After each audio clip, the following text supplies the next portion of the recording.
great. I'd like to try one where she starts opening the door a little sooner, but her head is dragging even more. So that way we still get only the same amount of time of her face at the end, but we see more of her body and stuff when she's not looking away. So like right now, she kind of comes into the shot at about, I don't know, frame 1036. But I see what you're probably struggling with. Like she says the line kind of early, and then you kind of have to fill the scene with motion. But I'd love to find a way to have him just lunge onto the thing and then jump straight out into the distance without having to laser himself there. There's folks all over the world working on this all the time, 24 hours, thanks to time zones. And you just get, to me, the pleasure of it is that you will look at a shot knowing that somebody spent like their week trying to make that look great. And so when you watch the film, you're watching individual artists touching the film, often for just seconds at a time, but you're seeing all of these great contributions. It's a team sport, but the team is massive. I'm from Illinois. We're talking about it, aren't we? Ooh, that's cool. I mean, it's more of a meta commentary on what we call art. We're talking about it. That's cool. That is new. That is. I'm Yeah. like, wait. Aren't we? But maybe we can. So you would change framing to get this as opposed to being in super So tight? close, I think so, yeah. Yeah. We go to 5 different universes. I think it's Yeah, it's it's five. more now. 5 major universes in which each universe has its own style, like it was from the hand of a different artist. And that's what's special about this movie, is that we can do that in a way that other takes on multiverses can't do, is that we can have each universe be its own complete distinct look and cinematic language. And it's been really fun developing it. And there's been a little bit of time to develop and figure out new techniques and new innovations. And so now each world is wholly distinct and unique and really unlike anything you've seen before on film. Really good. Just want to see one thing. This angle. Sick. Yeah, I think this is good. Let's show this one later too. I'm sure they'll have a little note, but I think you're in the realm. Right? As long as vi kärlek på det kärlek. Oh, nice. You know what would be really great is you could use him, this little kid, to come around here, right? Oh, like run from the He foreground? runs, he comes into this shot and then Sure. come around, and then he kind Sure. of looks to the guy like, ooh, you know, and does that little thing. Mhm. But it gives you something much more to play with, Sure. right? Because then he'll Yeah, react he's to like, that. "Oh, Yeah, he's exactly. messed up. He's like, you lose it." Exactly. Oh, this is great. And then she. Have them both in the Sure. shot, so you get that sense of ambiance, Cool. Cool. right? Yeah. So it's Same idea, Same same- idea. yeah. Pull the Just- camera back a little bit, and then that way we can make this a moment, right? Right. It becomes about how you embrace your uniqueness, what you do with your gift that really matters. It's how you wear the mask that matters, and that's why I love the messaging of Across the Spider-Verse, because it's the decisions we make. It's character, you know, the things we stand for. That's what matters, you know.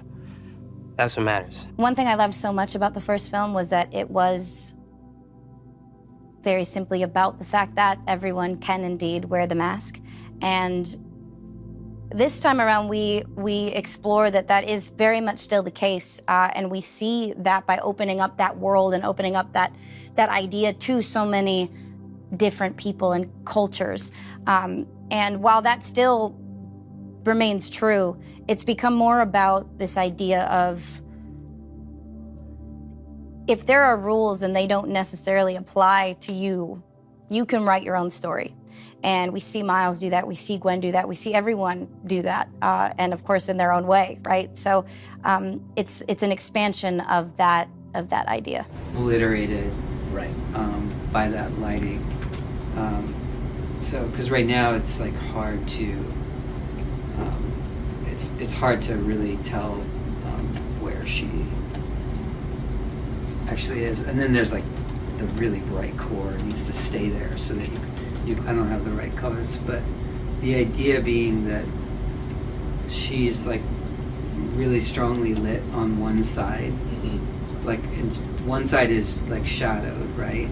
And it needs to be in the palette of what's going on in the scene, like the yellow stuff needs to take over.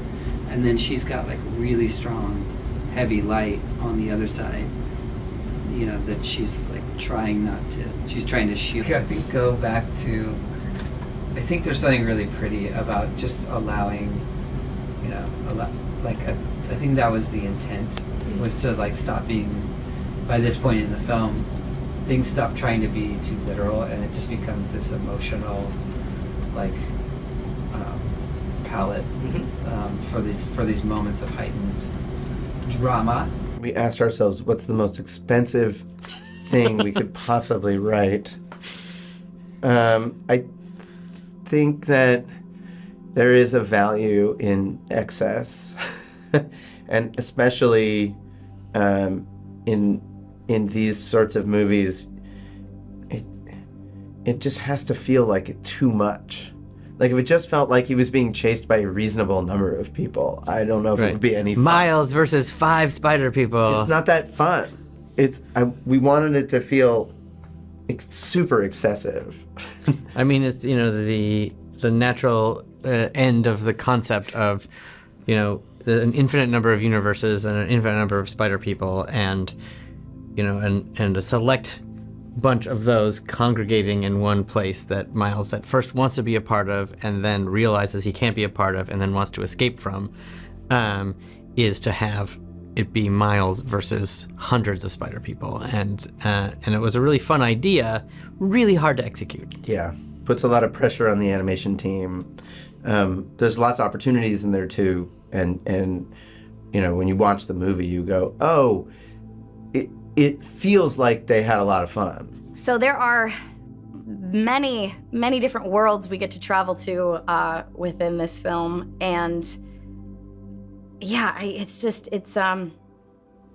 so exciting to see all of the different animation styles. You really do feel like you are in this movie and transported into each of these different dimensions when these characters are. You get sort of taken along for this ride that is so captivating visually and so breathtaking. When we watch this movie, we'll see, like, you know, sometimes it's not so cut and dry. It's not always black and white, you know. And I love that Miles.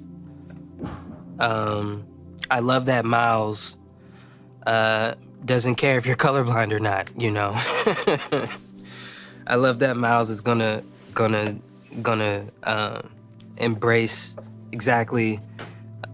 I love that Miles is gonna embrace exactly who he is and stand on what he stands for. When you're making a movie, you want it to feel like a full emotional experience, which means you feel more than one thing. You know, you want to be able to laugh, you want to be able to cry, you want to be afraid, you want to be scared and intense. You want to have all of these feelings. So when you come out of it, you're like, oh my gosh, I just went through so much. And so to try and make the rhythm of a movie have like funny, silly moments and intense moments and heartfelt, emotional moments and make you want to cry and laugh. And the closer those things can bash up against each other, the more you feel like when you've come out of the theater, you've had a real experience. Where do I begin? I cannot wait for audiences to see this film for so many reasons, but I would say the main one being just when I personally thought it couldn't get any bigger and better than the first one, I was so wrong. This film takes on new heights and is just so incredibly grounded in its emotion and its characters and all of these storylines. There are quite a few going on, but you never lose sight of what this film means, even with all of the incredible action and animation that just sweeps you off your feet. It's so special and exciting and electric and emotional. Again, I go back to that because it's so grounded in that. I think it's a really special film, and I think that if you loved the first one, you're gonna love this one even more.